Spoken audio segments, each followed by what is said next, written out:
Until recently, I couldn't say I had very much in common with Italian fashion designer Stefano Gabbana. Naomi Campbell is not a close friend. I've never seen the inside of a yacht. And my wardrobe is distinctly more H&M than D&G. However, there is one thing, it seems, that I share with the Gabbana half of Dolce & Gabbana, our very discerning taste when it comes to our choice of cat. No tourneured common Moggy for Mr. Gabbana.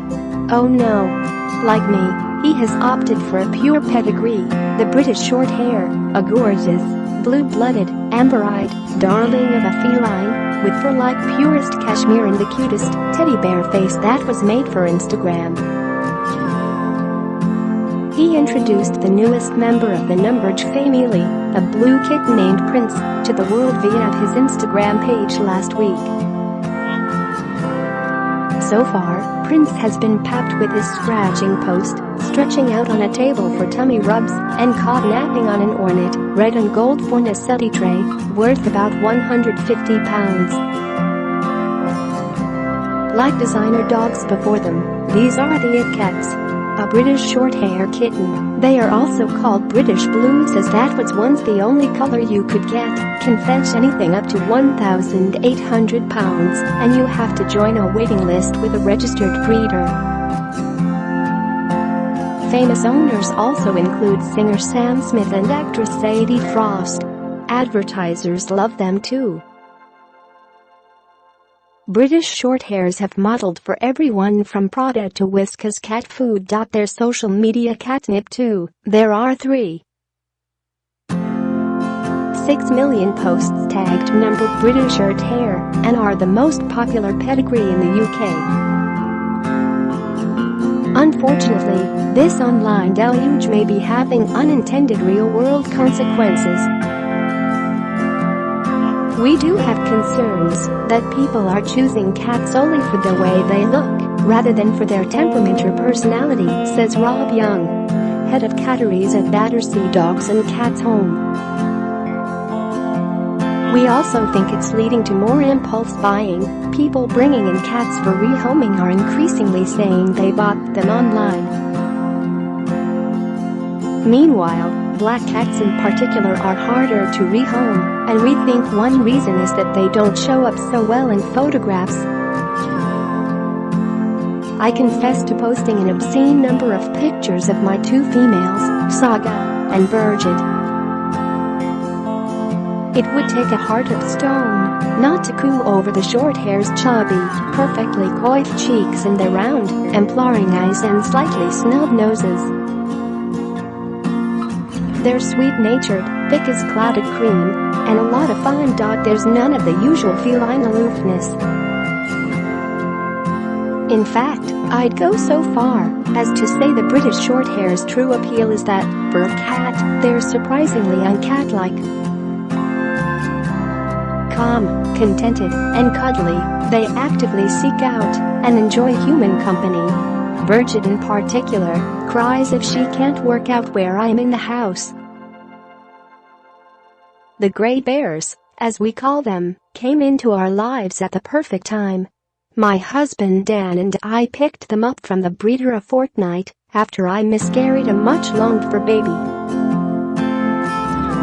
We'd put our names down for the cats before I knew I was pregnant, paying £450 each, and ironically, once we found out, we talked about changing our minds. After all, how sensible was it to get two kittens a few months before bringing home a newborn? Pandora's favorite trick is playing fetch like a dog. Carla Malley, 46, works in customer service. She is single and lives in Skelmersdale, Lancashire, with her 18-month-old cat Pandora. She says, "I wanted a British Blue because I lived in an upstairs flat and thought it would be unfair to get a rescue cat that would want to go outdoors. Pandora loves her home comforts. She is very independent but loyal. If I move from one room to another, she'll follow me. She sleeps on her back with her paws in the air, which is hilarious. I've never seen that in any of the cats I've owned. Although she's still young and has energetic, kittenish moments, she's quite lazy too. I bought her for £650 when she was 13 weeks old. It's a lot of money, but I saved up because I knew I wanted this breed.